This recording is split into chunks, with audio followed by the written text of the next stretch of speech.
Morning, everybody. Councilman, excuse me, Councilman Rasmussen here, coming to you with my update from our town council meeting last night, February 21st. President's Day was on the 20th. Normally, we have our meetings on Monday evenings, but when there's a holiday, we will delay them one day. So we had our meeting on Tuesday night this month, or this second meeting of the month. Quick updates on high-level things.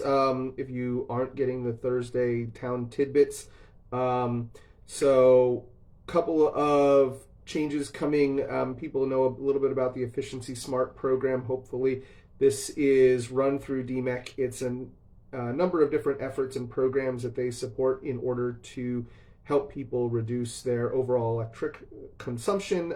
There's rebates for replacing light bulbs and replacing equipment and things like that. Apparently there's going to be some updates coming the beginning of March, some new incentives and new updates that are done to that. So if you are looking to do any upgrades to electrical equipment in your house, air conditioners, water heaters, things like that, make sure you take a look at that. The Efficiency Smart program might be a way to save a little bit of money. I know this year we're planning on doing some upgrades to our 32-year-old boiler and water heater in our basement.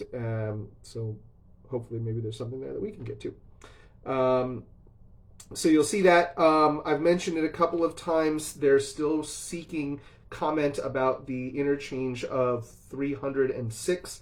This is the Dover-Kent County MPO is getting feedback and trying to put all this together. They had the first public meeting last month. There's a flyer that's gone around a little bit. You probably won't be able to read it. It'll be backwards on the screen, but they are seeking feedback still. You can go and find the links on our Facebook page to submit the survey and give a little bit of feedback for that if you haven't had a chance to already. The town election is coming up. Remember, Tuesday, April 25th is the town election. If you would like to file to run, by March 20th is the filing deadline, and you can find that information on the town website as well. Another thing that's coming up is the Citizens Police Academy. You have to be at least, I believe, 18 to participate in this. You can find more information at the Smyrna Police Department website, so smyrnapolice.com. And if you're interested in learning more about what our police does and getting more involved in the police academy or police department, check that out. So those are the main things on the high-level updates. Our meeting last night didn't have a ton of items, though it did have a lot of discussion, so it was a pretty long meeting. I think we didn't get home until 9:15 or so. We did have a public comment period at the beginning of the meeting at 6:45 to hear public comment on a conditional use application. That is something I'll talk about here in just a second. The general agenda items, there were very few regular updates that were shared, not a ton of stuff going on, which is actually sometimes a nice thing. As far as new business items, so the main portion of our meeting last night was the discussion and approval of a capital projects budget.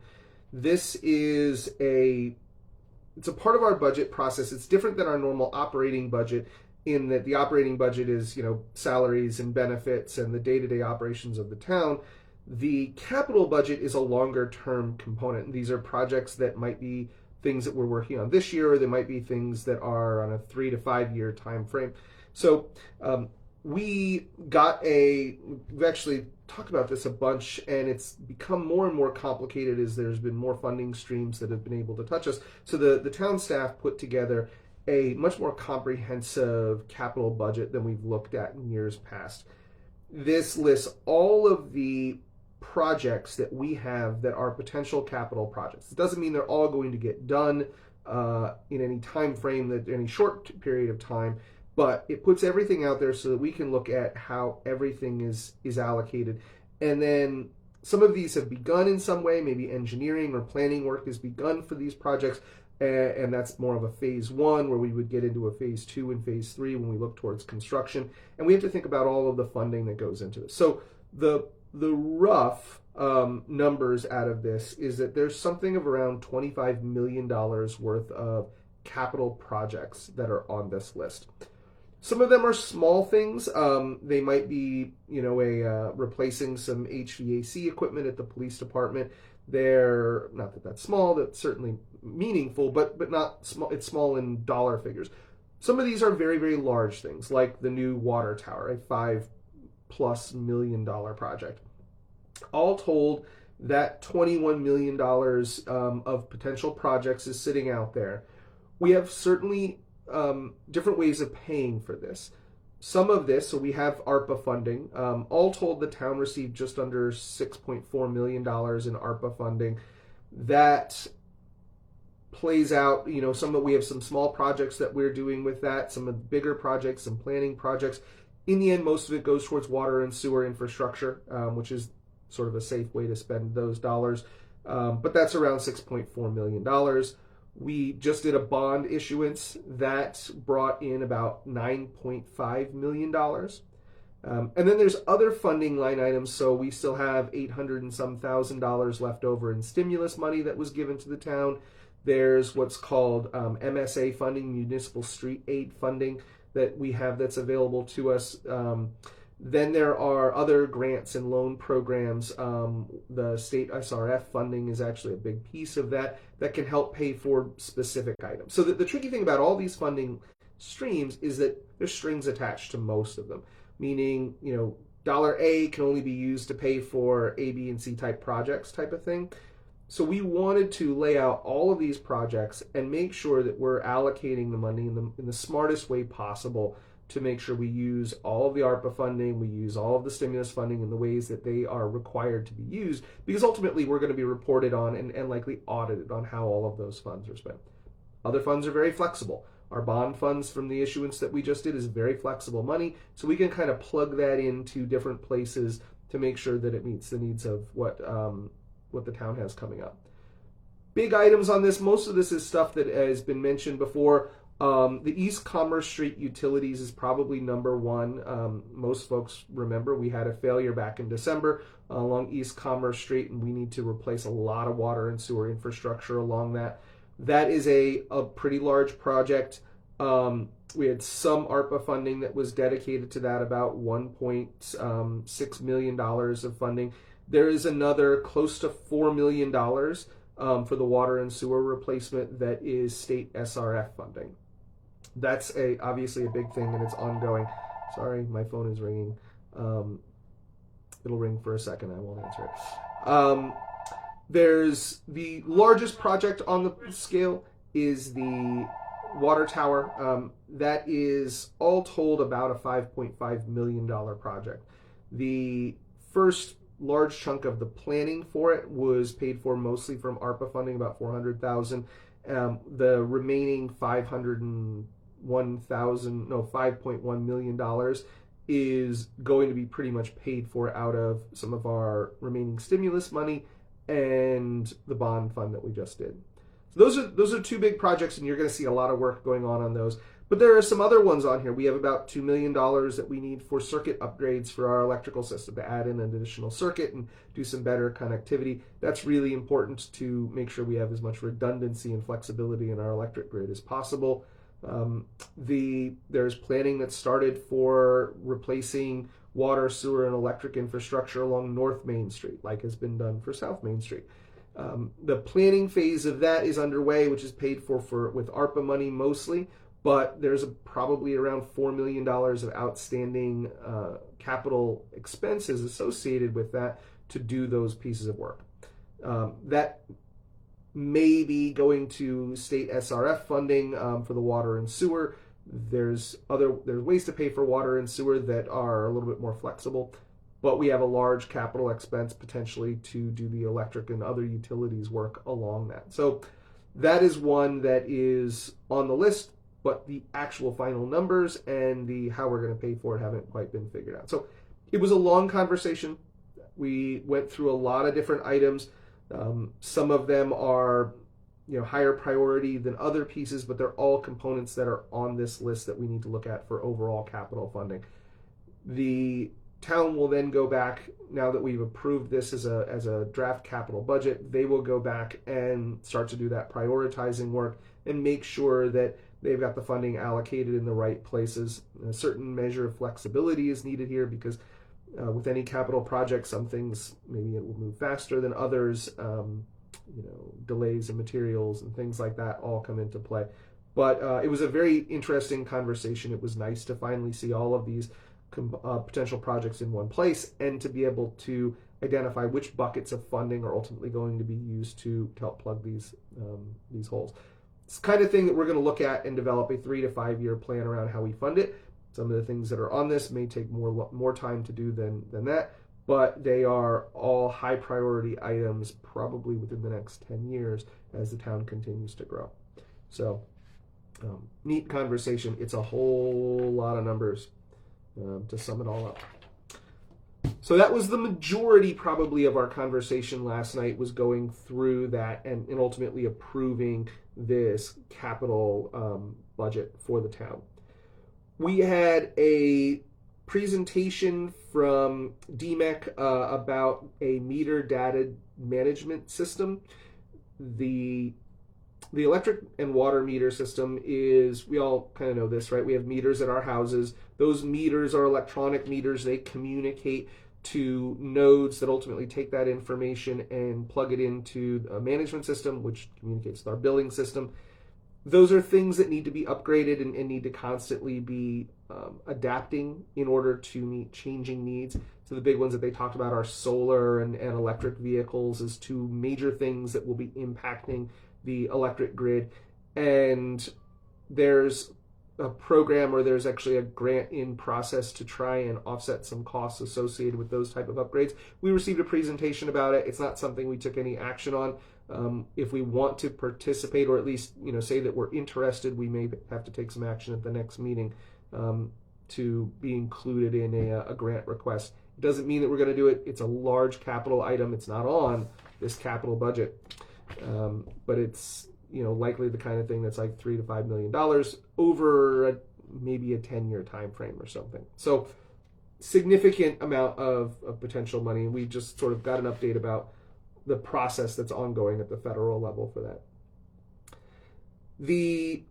There's another item, consent to participate in a proposed opioid settlement.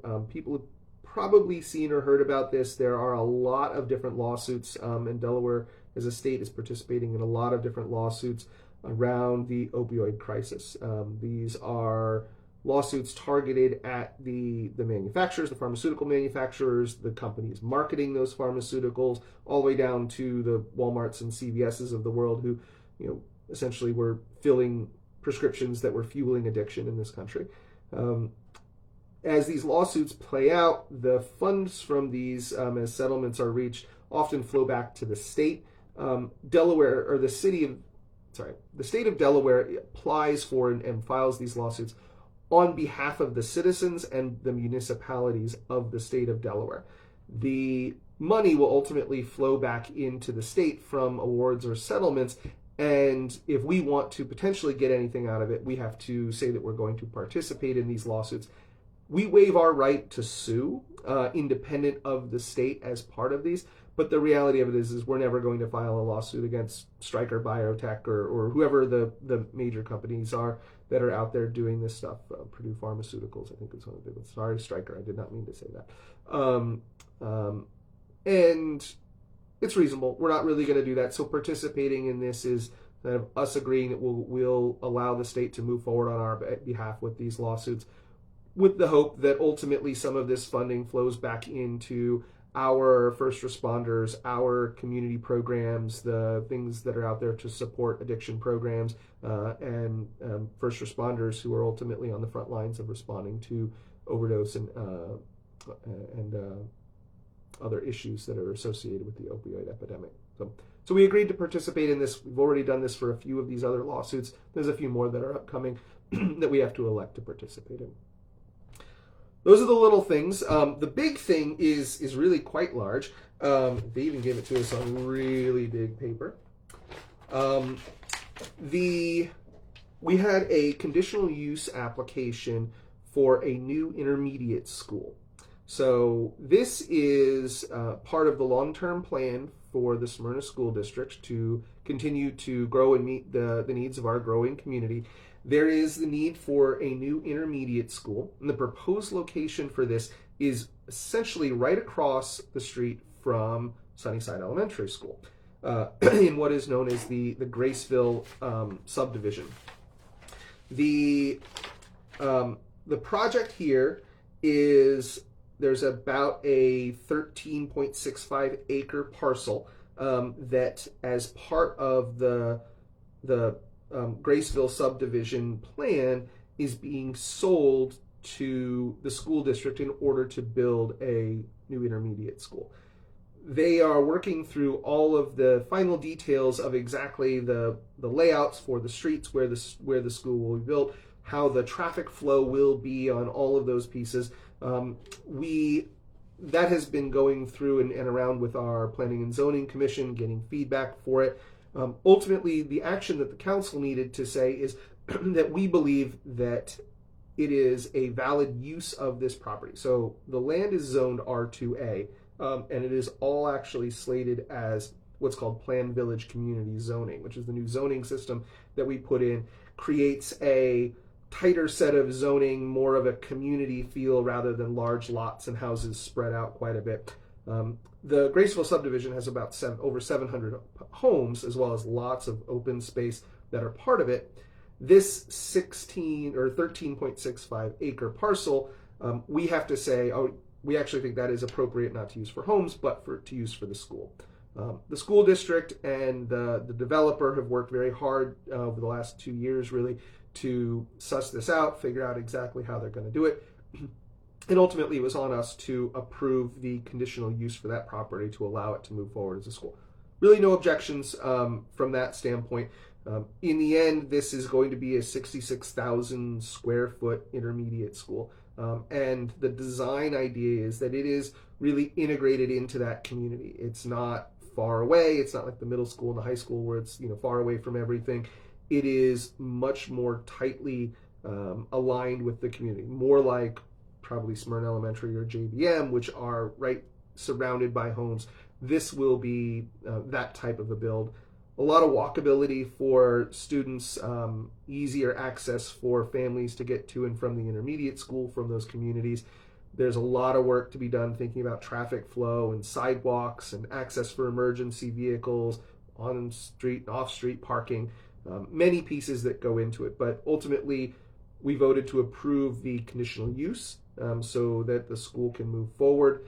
They are now going through all of the final design pieces. We actually did have another opportunity to give a little bit of feedback into the site plan, or at least ask questions about it, to ask about where the parking was going to be, what the traffic flow was going to look like, what the thinking or consideration was for the design.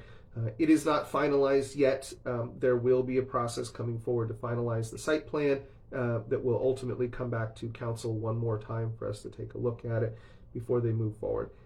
The intermediate school will build out before the subdivision is built. The subdivision may be more like a 10 to 15 year time period versus the intermediate school is, I think, a 2 to 3 year time period in order to get it done. So there is a lot of other work that goes on around this. The developer also has to make some significant improvements to Rabbit Chase Lane. It's going to end up being about 3 times as wide as it currently is, to make sure that there's enough ability to absorb the traffic impact of those homes and the schools.